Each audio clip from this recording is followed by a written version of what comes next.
ఒక అబ్బాయికి తన అమ్మ అంటే అసహ్యం. ఎందుకంటే ఆమెకు ఒక కన్ను మాత్రమే ఉంది. స్కూల్లో ఫ్రెండ్స్ ఎగతాళి చేస్తారనే భయంతో అతను ఎప్పుడూ ఆమెను దూరంగా ఉంచేవాడు. ఒకరోజు ఆమె స్కూల్కి వచ్చింది. అందరి ముందు అబ్బాయి అరిచాడు. "నువ్వెందుకొచ్చావ్?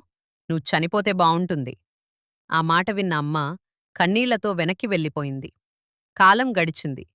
అబ్బాయి పెద్దవాడయ్యాడు. మంచి జాబ్, ఫ్యామిలీ. కానీ అమ్మను పూర్తిగా మర్చిపోయాడు. ఏళ్ల తర్వాత ఒకరోజు ఆమె అతని ఇంటికి వచ్చింది. పిల్లలు భయపడ్డారు. అతను మళ్ళీ అరిచాడు, "ఇక్కడ్నుంచి వెళ్ళిపో." ఆమె మాత్రం, "సారీ బాబూ, తప్పు అడ్రస్ అనుకుంటా" అంటూ వెళ్ళిపోయింది. కొన్ని రోజుల తర్వాత ఒక లెటర్. అమ్మ చనిపోయింది. ఆ లెటర్లో, "నువ్వు చిన్నప్పుడు ప్రమాదంలో ఒక కన్ను కోల్పోయావు. నీ జీవితం చీకటి కాకూడదని నా కన్ను నీకిచ్చాను." అది చదివిన అతను అక్కడే కూర్చొని ఏడ్చాడు. కాని అప్పటికే చాలా ఆలస్యమైంది.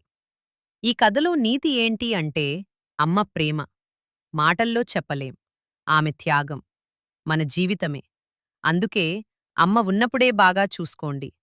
లేనప్పుడు బాధపడినా తిరిగి రాదు.